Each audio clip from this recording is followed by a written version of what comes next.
Menurut saya Budi Ari adalah Jokowi gitu, Jokowi adalah Budi Ari. Jadi menurut saya keinginan ini ya udah emang keinginan. Saya rasa dalam pertemuan sebelum Kongres itu yang akhirnya kemudian dibuat drama ya seolah-olah itu kan kalau dramanya banyak loh, serius itu. Pak Jokowi menyampaikan pesan buat teman-teman Projo, belakangnya TV nyala. Kayak nggak serius gitu.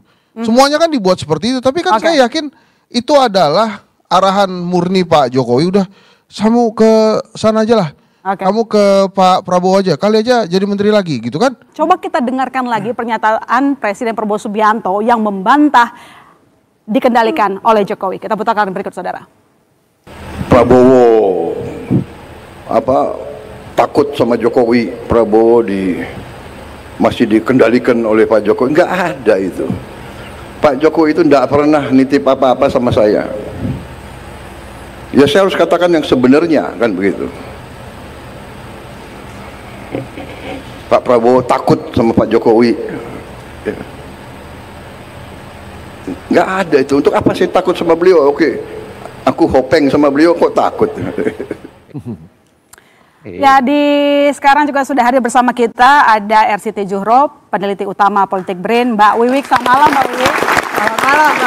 Oke, saya langsung aja deh nanya ke Bang Hensat dulu. Bang, terkait dengan pernyataan Prabowo itu bentuknya melindungi Jokowi atau justru gerah dengan anggapan dikendalikan oleh seorang Jokowi? Ya itu kan bentuk menetralisir suasana gitu ya. Pasti kan beliau ini mendengarkan kanan kiri tentang dirinya dengan Pak Jokowi yang dituduh macam-macam. Dengan diucapkan hal itu oleh Pak Prabowo kan beberapa atau segelintir masyarakat pasti juga akan mempercayai bahwa emang nggak ada apa-apa gitu. Saya juga mempercayai itu gitu. Masa kita nggak percaya sama presiden ya? Jadi percaya dalam artian ingin meredam situasi. Gini loh, Pak Prabowo itu kan meredam situasi dari apa? Nah ini nih saya bilang, strateginya Pak Prabowo itu untuk politik dua setahu saya. Yang pertama dia rangkul semua. Yang kedua dia percaya bahwa bila elit politiknya akur, pembangunan bisa dilakukan, bisa dilaksanakan. Itulah kenapa dia selalu pasang badan untuk hal-hal yang menurut dia bisa menimbulkan kebisingan. Satu misalnya, komunikasi. Saya mengakui komunikasi tim saya, kabinet saya tidak baik, tapi itu salah saya. Diambil, dipasang badan. Wus kemarin kan, orang berisik. Apa itu wusus? Saya tanggung jawab. Beres lagi.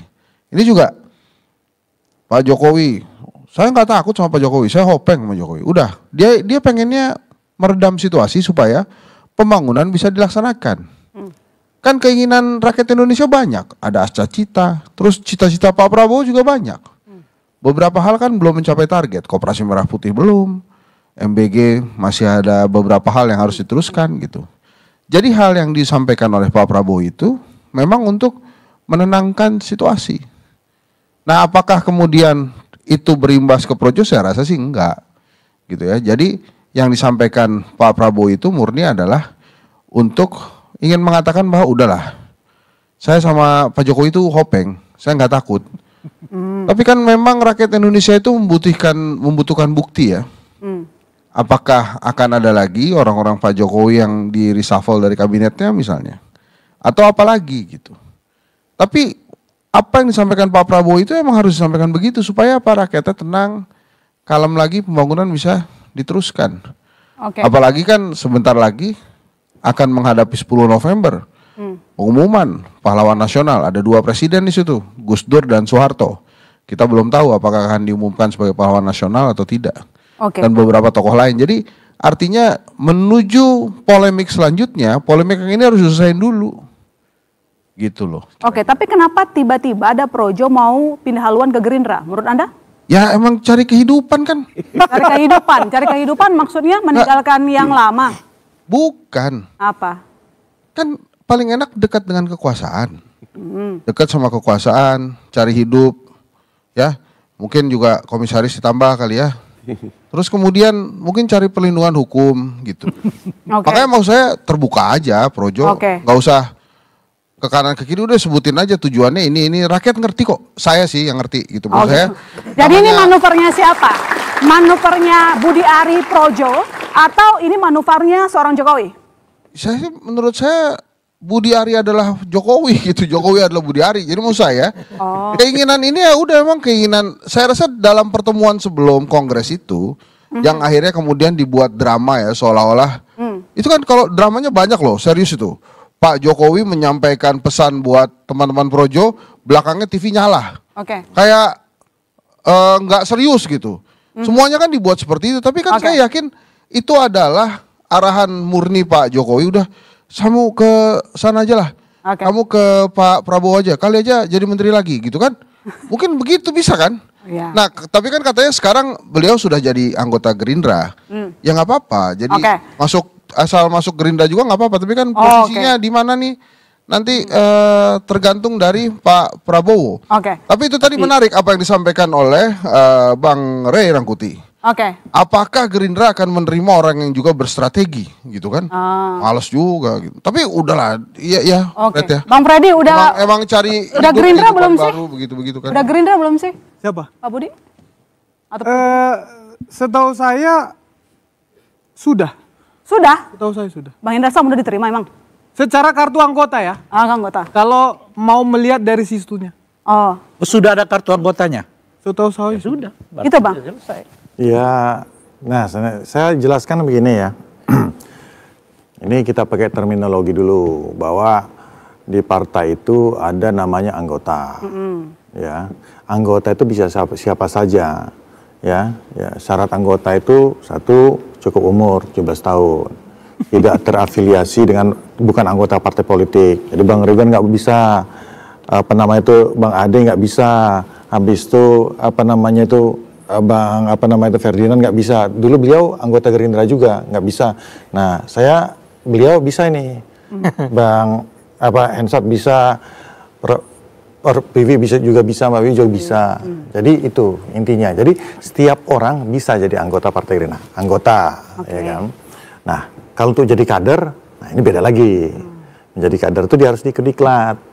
Ya, diklat. Dia harus tahu dulu. Karena kalau anggota itu dia cukup tahu bahwa taat kepada Undang-Undang Dasar, Pancasila, ya umum-umum aja, kan seperti itu. Nah kalau jadi kader beda lagi, dia harus ikut diklat, dia harus tahu tuh ideologi Partai Gerindra gimana. Itu makanya orang yang suka diklat di Hambalang. Jadi cuma anggota, ya, jadi kader. Iya, nah itu banyak, prosesnya lama.